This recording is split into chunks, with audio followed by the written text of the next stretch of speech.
Hello friends, कैसे हैं आप सभी। मैं गौतम कुमार स्वागत करता हूं आप सभी का इस अर्धवार्षिकी करंट अफेयर्स के सेशन में, जहां आपको देखने को मिल रहा है जनवरी 2021 से जुलाई 2021 तक का करंट अफेयर्स। अब तक हम लोगों ने 13 सेशन को कवर किया। सॉरी, 12 से सेटअप तक हम लोग देख चुके हैं और इस पे हम लोगों ने बहुत सारे प्रश्नों को भी देखे। अभी जिस तरह से स्टैटिक जीके का इससे पहले जो स्टैटिक जीके का सीरीज चल रहा था, उसका आज हम लोग टेलीग्राम ग्रुप में क्विज चला रहे हैं। तो उसी की तरह जैसे ही ये कंप्लीट हो जाएगा ये सेशन, तो इसका भी उसी तरह से करंट अफेयर क्विज जो है चलाया जाएगा, ताकि ये जो इसका क्वेश्चन जो भी है वो एकदम याद हो जाए और एग्जाम्स में जो है ना देखने को मिलेगा बहुत सारे प्रश्न यहाँ से। चलिए देखते हैं आज के सेट नंबर 13 को। इससे पहले हम लोग प्रीवियस सेट के कुछ क्वेश्चन को देख लेते हैं थोड़ा, जहाँ से कल क्वेश्चन आपको दिया गया था। पहला क्वेश्चन है, कोचिन मंगलुरु प्राकृतिक गैस पाइपलाइन का निर्माण किस संस्था के द्वारा किया गया था? तो यह गेल के द्वारा इसका जो है निर्माण किया गया था। वाइल्डर इनोवेटर अवार्ड 2021 पाने वाली पहली भारतीय एशियाई महिला कौन थी? तो ये कौन थी? कृति सेनन। हाल ही में सुर्खियों में रहा अल अक्सा मस्जिद किस शहर में है? तो यह यरूशलेम में बनाया गया था। बनाया नहीं गया था, मतलब कि काफी साल से था। 2021 में आयोजित होने वाला वर्ल्ड सिटीज कल्चरल फोरम में भारत का प्रतिनिधित्व कौन करेंगे? तो यह अरविंद केजरीवाल को आमंत्रित किया गया है। हाल ही में चर्चा में रहा टेबल माउंटेन किस देश में स्थित है? तो यह दक्षिण अफ्रीका में स्थित है। तो ये सारे प्रश्न जो है पिछले सेट में आपको कवर कराया गया है। यदि आप नहीं देखे तो आप जा करके देख सकते हैं प्ले लिस्ट में। आज का पहला क्वेश्चन है, 8 मई को भारतीय नौसेना ने दक्षिण अरब सागर में किस देश के साथ पैसेज एक्सरसाइज या इसको जो है पासेक्स जो है ना इसको बोला जाता है। तो पैसेज एक्सरसाइज जो है यह किस देश के साथ किया गया है और कहाँ किया गया है? तो दक्षिण अरब सागर में किया गया है। यह नौसेना अभ्यास था जो कि भारत और इंडोनेशिया के बीच में जो है किया इसका संपन्न हुआ है। कब हुआ संपन्न? 8 मई को। इसका 8 मई 2021 को जो है इसका संपन्न हुआ है।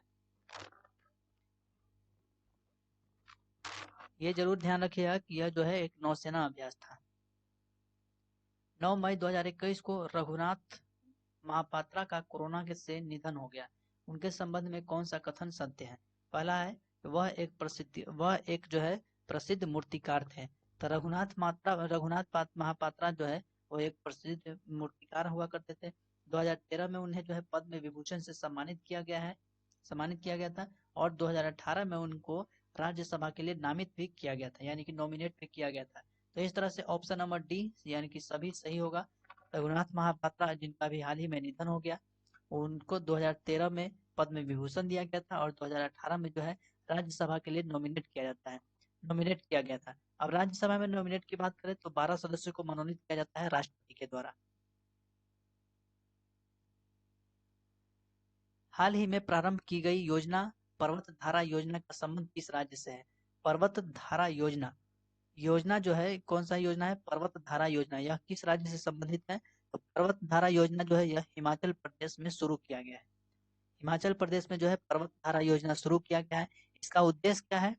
इसका पर्वत धारा योजना का जो उद्देश्य है, इसमें बोला गया है कि 110 जो है इसमें तालाब बनाया जाएगा। 110 तालाब बनाया जाएगा और 600 से अधिक जो है छोटे छोटे छोटे जो है बांध का निर्माण किया जाएगा। इससे क्या होगा कि भूमिगत जल को जो है सुधारने के लिए और पानी की जो किल्लत भविष्य में देखा जाएगा उस चीज स्थिति से बचने के लिए जो है यह पर्वत धारा योजना का जो है हिमाचल प्रदेश में शुरू किया गया है। फीफा अंडर 17 महिला विश्व कप 2022 का आयोजन किस देश में किया जाएगा? 2022 का आयोजन जो है ना कहाँ किया जाएगा? फीफा अंडर 17 महिला विश्व कप, यह जो है 2022 भारत में इसका आयोजन किया जाएगा। 2022 जो है इसका भारत में आयोजन किया जाएगा। इसका हेड क्वार्टर कहाँ है? हेड क्वार्टर इसका जो है फीफा अंडर 17 का जो है फीफा का जो है हेड क्वार्टर वो ज्यूरिख में है। ज्यूरिख यह कहाँ है? तो यह जो है स्विट्जरलैंड में है। यह स्विट्जरलैंड में है। 1904 में जो है इसकी स्थापना की गई थी। 90 1904 में जो है इसकी स्थापना किया गया था। 2022 में जो है यह 17वां फीफा विश्व कप होगा और यह महिला के होगा, जो कि भारत में इसका जो है आयोजन किया जाएगा। यूनाइटेड यूनेस्को द्वारा विश्व धरोहर स्थलों की सूची में शामिल भारतीय स्थल भेड़ाघाट और लमेत घाट। भेड़ाघाट और लमेत घाट का संबंध किस राज्य से है? भेड़ाघाट और लमेत घाट को जो है अभी यूनेस्को के द्वारा विश्व धरोहर सूची में स्थलों की सूची में शामिल किया गया है। यह कहाँ पे है? तो यह मध्य प्रदेश में स्थित है। मध्य प्रदेश में स्थित है। यूनेस्को की बात करें तो इसकी हेडक्वार्टर कहाँ है? पेरिस में है। यूनेस्को का हेडक्वार्टर कहाँ है? पेरिस में। और इसकी जो स्थापना किया गया था वो 1946 में किया गया था। यूएनओ के बाद, यानी कि जब यूएनओ की स्थापना की गई थी 1945 में, उसके एक साल अगले साल ही 1946 में यूनेस्को की स्थापना किया गया। यह यूनेस्को जो है ये भी यूएनओ का ही एक अंग है। जैसा कि आप सभी को पता है कि यूएनओ में जो कुल जो है 6 अंग होते हैं। यूएनओ का कुल 6 भाग होता है। उसी तरह से यूनेस्को जो है उसी का एक अंग है, जिसकी स्थापना 1946 में हुई थी। बाल अधिकार संरक्षण आयोग द्वारा बच्चों को मानसिक तनाव से दूर रखने के लिए किस पहल की शुरुआत की गई है? बाल अधिकार संरक्षण आयोग कौन सा है? बाल अधिकार संरक्षण आयोग। इसमें इसके द्वारा जो है, इस आयोग के द्वारा बच्चों को मानसिक तनाव से ग्रसित जो भी बच्चे मानसिक तनाव से ग्रसित है उसको दूर रखने के लिए जो पहल शुरू किया गया है वो संवेदना जो है पहल शुरू किया गया है। इस संवेदना पहल के द्वारा जो है इस संवेदना पहल के से जो क्या किया जाएगा कि वैसे बच्चे जो कोविड-19 से प्रभावित थे और उनके बच्चों को जो है मानसिक तनाव से ग्रसित है, उन बच्चों को जो है टेली परामर्श की सुविधा दी जाएगी। यानी कि जो है टेली परामर्श की सुविधा दी जाएगी वैसे बच्चों को जो कि कोविड-19 के कारण जो है प्रभावित हुए थे और वो जो है मानसिक तनाव से ग्रसित है। तो यह जो है कौन सा पहल शुरू किया गया है? संवेदना पहल। कौन से आयोग के द्वारा? तो बाल अधिकार संरक्षण आयोग के द्वारा। 22 मई को मनाए गए जैव विविधता दिवस का थीम क्या था? जैव विविधता दिवस कब मनाया जाता है? तो 22 मई को मनाया जाता है। इस वर्ष का थीम क्या था? We are part of the solution. We are part of the solution 2021, 22 मई 2021 का थीम रखा गया है जैव विविधता दिवस का। इससे पहले यानी कि 22 मई 2020 का जो थीम रखा गया था वो था our solution are in nature. ये था 2020 में और ये जो रखा गया है 2021 में। जैव विविधता दिवस आप याद रखेंगे कि यह जो है 22 मई को मनाया जाता है।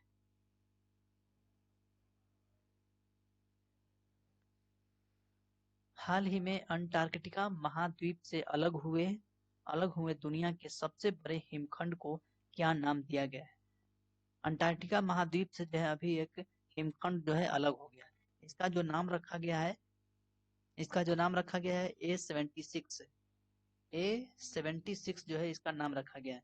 यह कहाँ पे है? तो यह वेल्ड सागर में स्थित है।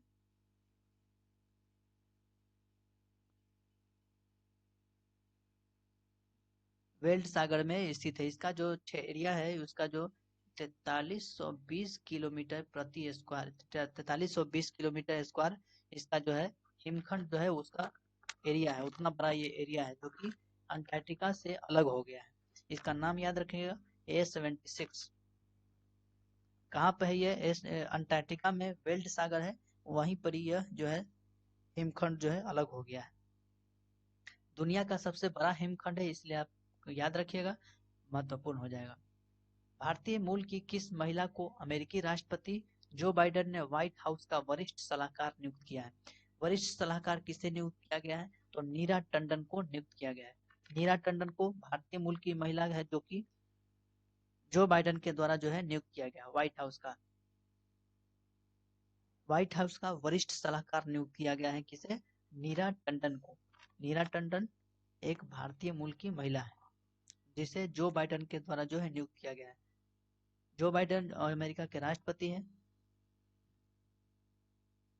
हाल ही में किस प्रसिद्ध बास्केटबॉल खिलाड़ी को बास्केट हॉल ऑफ फेम में शामिल किया गया है? बास्केट हॉल ऑफ फेम में किस खिलाड़ी को शामिल किया गया है जो कि एक प्रसिद्ध बास्केटबॉल खिलाड़ी थे? तो यह कोबे ब्रायंट किस खेल से संबंधित है? तो यह बास्केटबॉल से संबंधित है। यह जो है कहाँ के है? यूएसए के, अमेरिका के यह जो है खिलाड़ी है कोबे ब्रायंट, जो कि बास्केटबॉल खेल से संबंधित रखते हैं। अभी हाल ही में जो है इनका निधन हो गया है। हेलीकॉप्टर दुर्घटना के कारण जो है इनका निधन हो गया है। इनको जो है बास्केट हॉल ऑफ फेम में शामिल किया गया है। तो हम ध्यान याद रखिएगा, कोई कोबे ब्रायंट किस खेल से संबंधित है? तो बास्केटबॉल से संबंधित है। कहाँ के हैं? तो यह यूएसए के, अमेरिका के हैं। हाल ही में नासा ने 2023 तक चंद्रमा पर पहला मोबाइल रोबोट भेजने की घोषणा की है। इस रोबोट के रोवर का नाम क्या है? रोवर का नाम आपको पूछा जा रहा है।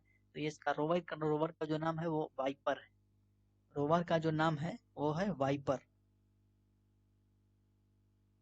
जो कि नासा के द्वारा जो है 2023 तक चंद्रमा पर जो है भेजने के लिए घोषणा किया गया है। यह एक मोबाइल रोबोट है। इस रोबोट का नाम क्या है? वाइपर। इसके अलावा झुरोंग, इससे पहले यानी कि कल ही की सेट में हम लोग देखे थे कि झुरोंग जो है यह चीन के तियानवेन के रोबोट का नाम है, रोवर का नाम है। तियानवेन, तियानवेन प्रथम। आर्टिफिशियल इंटेलिजेंस आधारित सुपेस पोर्टल किसके द्वारा लॉन्च किया गया है? सुपेस पोर्टल किसके द्वारा लॉन्च किया गया है? तो सुप्रीम कोर्ट के द्वारा लॉन्च किया गया है, सर्वोच्च न्यायालय के द्वारा लॉन्च किया गया है। यह एक आर्टिफिशियल इंटेलिजेंस के ऊपर आधारित है। इसका कार्य क्या होगा कि इसके यह जो है सुपेस जो पोर्टल जो है यह न्यायालय द्वारा लॉन्च किया गया है। यह न्यायालय यानी कि इससे अभी वर्तमान में जो है एन वी रमन्ना जो है इससे पहले जो थे एस बोबड़े, शरद अरविंद बोबड़े जो के द्वारा यह जो है लॉन्च किया गया था। यह सुप्रीम कोर्ट की कार्य क्षमता को बढ़ाने के लिए किया गया है। यानी कि सुप्रीम कोर्ट में जो कार्य है वो कार्य करने की प्रवृत्ति जो है वह आर्टिफिशियल इंटेलिजेंस के ऊपर आधारित होगा, ताकि जो है वह कार्य करने की क्षमता जो है उसको बढ़ाया जाएगा। यह एस बोबड़े के द्वारा लॉन्च किया गया था, सीजेआई। अभी वर्तमान में सीजेआई कौन है? तो एन वी रमन्ना है। हरे कृष्ण मेहताब द्वारा लिखित पुस्तक उड़ीसा इतिहास एक पुस्तक का नाम, याद रखिएगा। उड़ीसा इतिहास एक पुस्तक का नाम है जिसमें उड़ीसा के इतिहास के बारे में बताया गया है। यह पुस्तक किसके द्वारा लिखा गया है? हरे कृष्ण मेहताब के द्वारा। लिखा तो गया हरे कृष्ण मेहताब के द्वारा, लेकिन प्रश्न में पूछ रहा है कि विमोचन किसने किया, यानी कि यह जो है लॉन्च किसने किया? तो नरेंद्र मोदी के द्वारा जो है लॉन्च किया गया है। वैसे व्यक्ति जो भी प्रसिद्ध व्यक्ति के द्वारा लॉन्च किया जाता है या फिर विमोचन किया जाता है, तो वो प्रश्न जो है काफी इंपॉर्टेंट हो जाता है।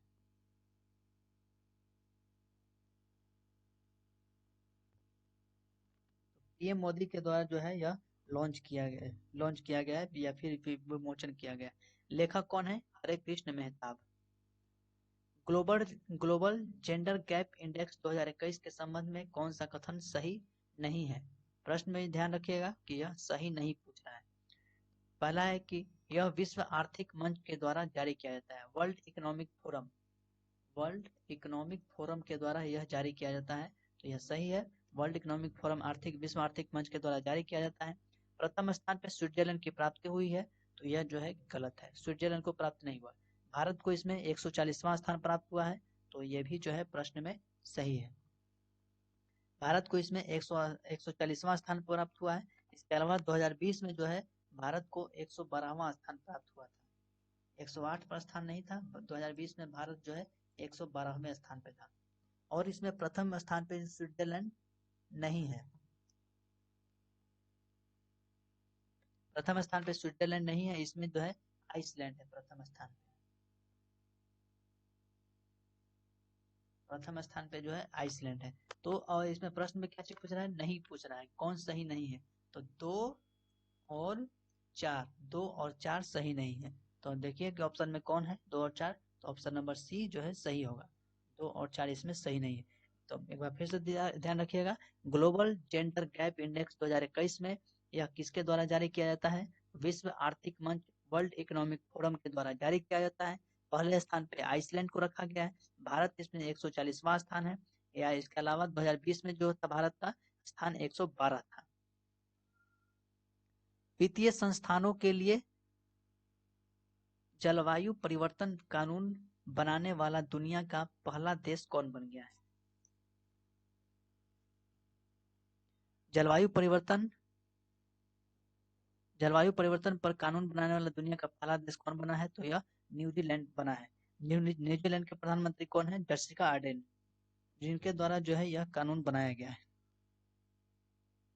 यह इसमें बताया गया है कि जो भी वित्तीय कंपनियां जो कि जलवायु परिवर्तन जो भी वित्तीय विदेशी कंपनियां जो है उनके ऊपर यह अनिवार्य दिया गया है, यानी कि कानून बना दिया गया है कि वो जो है जलवायु परिवर्तन के ऊपर जो है रिपोर्ट देना अनिवार्य कर दिया गया है। तो यह जसिका आर्डेन के द्वारा जो है बनाया गया है, यह कानून बनाया गया है। निम्नलिखित में से किस केंद्रीय मंत्री द्वारा सार्थक योजना की शुरुआत की गई? सार्थक योजना की शुरुआत कौन किया है? तो यह जो है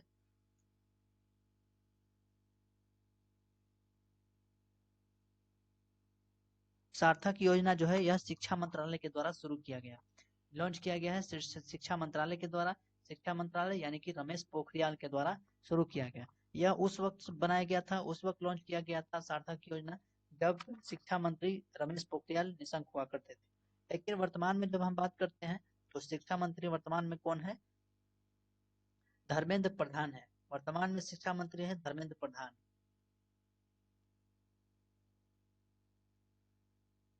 शिक्षा मंत्री कौन है? धर्मेंद्र प्रधान।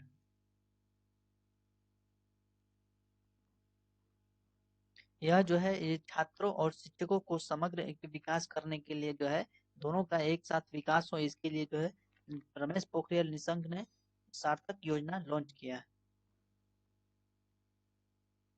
एचआरडी मिनिस्टर पहले जो है शिक्षा मंत्रालय पहले एचआरडी मिनिस्टर हुआ करते थे, लेकिन अब इसका नाम बदलकर शिक्षा मिनिस्टर रखा गया। शिक्षा मंत्रालय इसका नाम बदलकर जो है रखा गया है। हाल ही में गुजरात के किस व्यक्ति ने सत्याग्रह अगेंस्ट पॉल्यूशन आंदोलन शुरू किया है? सत्याग्रह अगेंस्ट पॉल्यूशन शुरू किया है।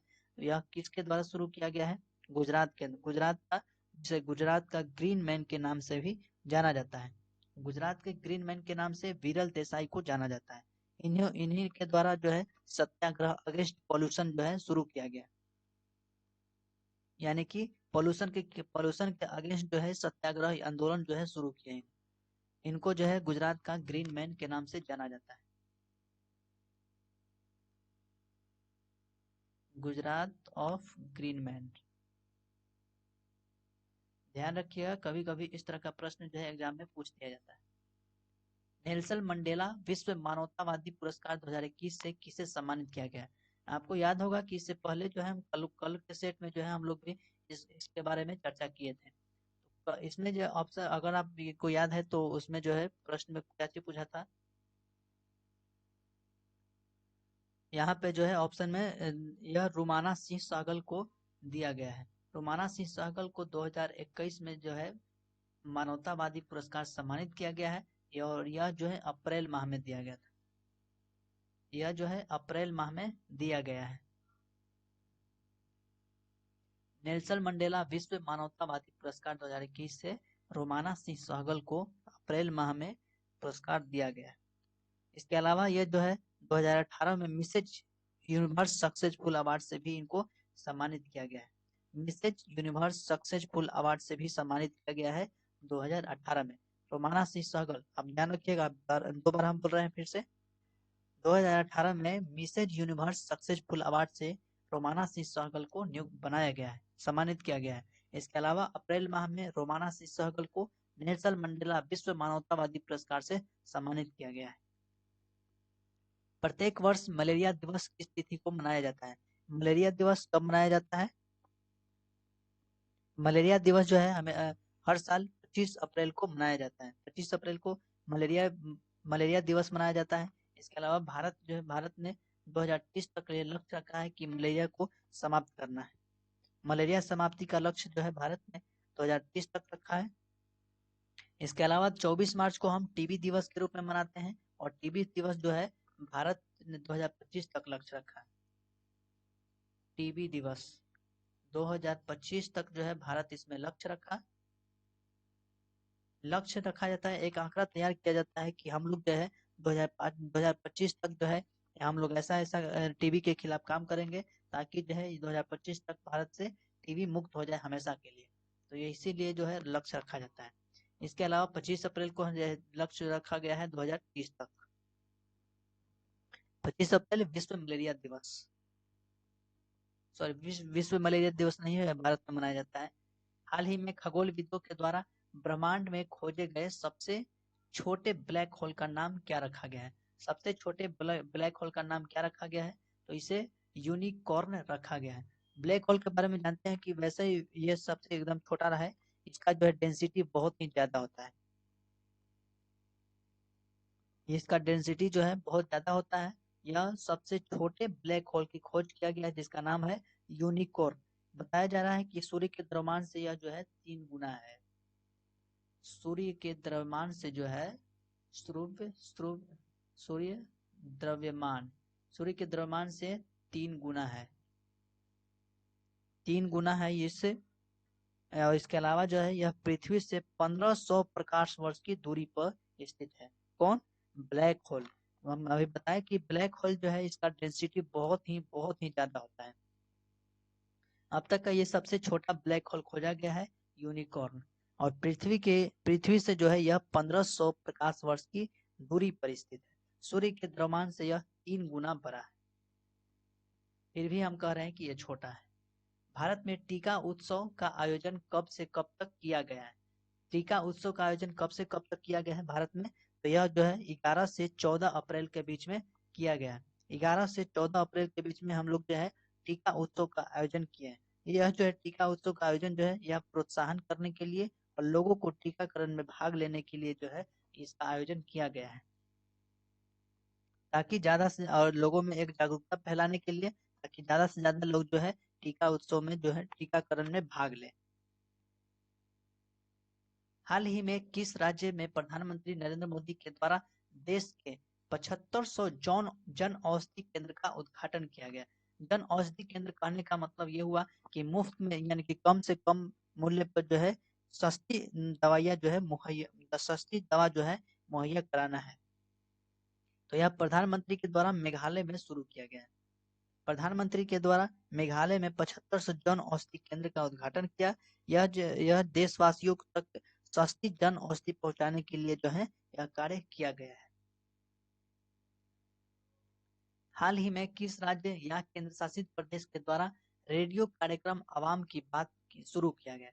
रेडियो कार्यक्रम में आवाम की बात शुरू किया गया। आप सभी को पता है कि प्रधानमंत्री के द्वारा जो है मन की बात हमेशा किया जाता है। तो मन की बात के द्वारा अब जो है यह रेडियो कार्यक्रम की में आवाम की बात किया गया है। यह जम्मू कश्मीर के LG lieutenant governor Manoj Sinha के द्वारा कार्य किया गया है। मनोज सिन्हा के द्वारा रेडियो कार्यक्रम के द्वारा जो है आवाम की बात पर कार्य किया गया है। इसमें बताया गया है कि इसमें जो है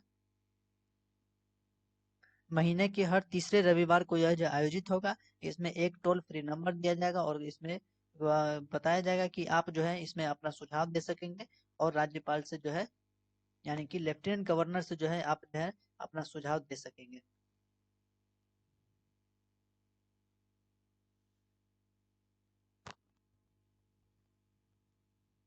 हाल ही में किस राज्य के आदिवासी समुदाय द्वारा सिग्मो उत्सव का आयोजन किया गया है? सिग्मो उत्सव हम इस बारे में चर्चा किए थे। सिग्मो उत्सव जो है गोवा में आयोजन किया गया था। गोवा के सीएम प्रमोद सावंत के द्वारा जो है इस उत्सव का आयोजन किया गया। यह जो है एक आदिवासी समुदायों के द्वारा बनाया जाता है। हाल ही में आईबीएस या आईबीएसए है आईबीएसए एक संगठन है। आईबीएसए के महिला फोरम की बैठक वर्चुअल आयोजित की गई जिसकी अध्यक्षता किस देश के द्वारा किया गया? आईबीएसए यह एक संगठन है, ये संगठन है जिसमें इंडिया, ब्राजील,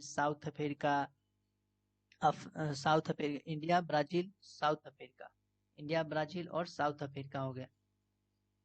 हम ऐसे लिख देते हैं इंडिया हो गया,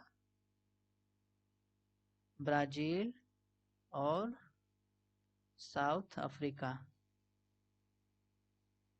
south Africa. India Brazil south Africa एक संगठन है जिसमें महिला फोरम की बैठक किया जाता है, जिसकी अध्यक्षता किसके द्वारा किया गया है? या भारत के द्वारा अध्यक्षता किया गया है। यह जो है छठी बार बैठक किया गया है। इस बार 2021 में जो है यह छठी बैठक थी। इसमें जो है महिला एवं बाल विकास मंत्रालय स्मृति ईरानी के द्वारा इसकी अध्यक्षता किया गया। महिला एवं बाल विकास मंत्रालय, जिसके द्वारा अभी कौन है ये, इसमें महिला स्मृति ईरानी है, इन्हीं के द्वारा जो है अध्यक्षता किया गया। केंद्रीय मंत्री नरेंद्र सिंह तोमर ने सरस आजीविका मेला 2021 का उद्घाटन कहाँ किया? सरस आजीविका मेला 2021 का उद्घाटन कहाँ किया है? तो केंद्रीय मंत्री के द्वारा यह ग्रेटर नोएडा में इसका आयोजन किया गया। ग्रेटर नोएडा यह यूपी में है। उत्तर प्रदेश के ग्रेटर नोएडा में सरस मेला 2021 का आयोजन किया गया है। किसके द्वारा? केंद्रीय मंत्री ग्रेटर नरेंद्र सिंह तोमर के द्वारा। 14 फरवरी को किस बंदरगाह पर अंतर्राष्ट्रीय टर्मिनल सागरिका का उद्घाटन किया गया? अंतर्राष्ट्रीय क्रूज टर्मिनल पर सागरिका का उद्घाटन किसके द्वारा, कौन से बंदरगाह पर किया गया है? तो यह कोच्चि बंदरगाह पर किया गया। कोच्चि बंदरगाह पर सागरिका अंतर्राष्ट्रीय क्रूज टर्मिनल सागरिका का उद्घाटन किया गया 14 फरवरी को। हाल ही में भारत के किस शहर में देश का पहला एम्प्यूटी क्लिनिक खोला गया? एम्प्यूटी क्लिनिक यह क्या होता है? यह जो है दिव्यांगों के लिए खोला गया है। दिव्यांगों के लिए खोला गया है चंडीगढ़ में। चंडीगढ़ में खोला गया है एक एम्प्यूटी दिव्यांग क्लिनिक है। इसमें जो है देश का यह पहला दिव्यांग है जो कि मरीजों के लिए खोला गया है, दिव्यांग मरीजों के लिए खोला गया है, ताकि उनकी जो इलाज में है उनकी इलाज में जो है सुविधा मिल सके। फीफा अवार्ड 2021 से किस बॉलीवुड अभिनेता को सम्मानित किया गया है? फीफा यहाँ पे नहीं होगा, FIAF हो। FIAF अवार्ड से किस अभिनेता को सम्मानित किया गया है? तो यह अमिताभ बच्चन को सम्मानित किया गया है। अमिताभ बच्चन को इन्हें सदी का महानायक भी कहा जाता है।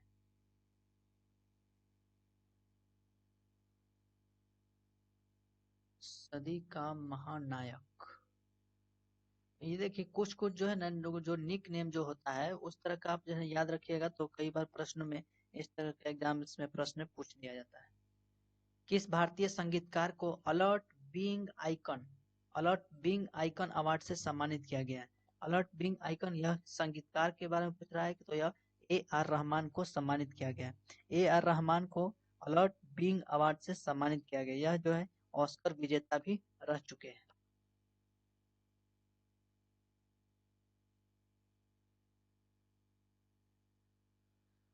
ऑस्कर विजेता भी यह जो है रह चुके हैं।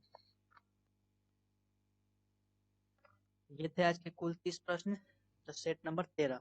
आज के कुछ प्रश्न है जो आपको कमेंट में इसका उत्तर देना है। मई 2021 में किस देश ने इबोला वायरस के प्रकोप की समाप्ति की घोषणा किया है? बिहार के किस नदी पर डगमरा जल विद्युत परियोजना का निर्माण किया जा रहा है? फ्रेंच ओपन 2021 की महिला विजेता कौन रही? चिरंजीवी स्वास्थ्य बीमा योजना का संबंध किस राज्य से है?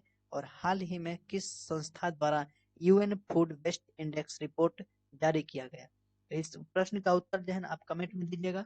इसका ये सारे प्रश्न जो है कल के सेट में यानी कि सेट नंबर 12 से पूछा गया है। यदि आप वीडियो नहीं देखे हैं तो आप इसका जो है ना प्लेलिस्ट में जाकर के वीडियो देख सकते हैं। और वीडियो अच्छा लगे तो लाइक और शेयर जरूर करिए, और चैनल पे नए हैं तो सब्सक्राइब कर लीजिए और बेल आइकन जरूर दबाएं, ताकि जब भी हम वीडियो अपलोड करें तो आपको जो है सबसे पहले इन्फॉर्मेशन मिल जाएगा। इसके साथ ही बड़ों का आदर करें, छोटे को प्यार करें और अपना व्यक्तित्व इस तरह से बनाएं ताकि महिलाएं आपके साथ सुरक्षित महसूस करें। मिलेंगे हम लोग नेक्स्ट वीडियो में, तब तक के लिए जय हिंद।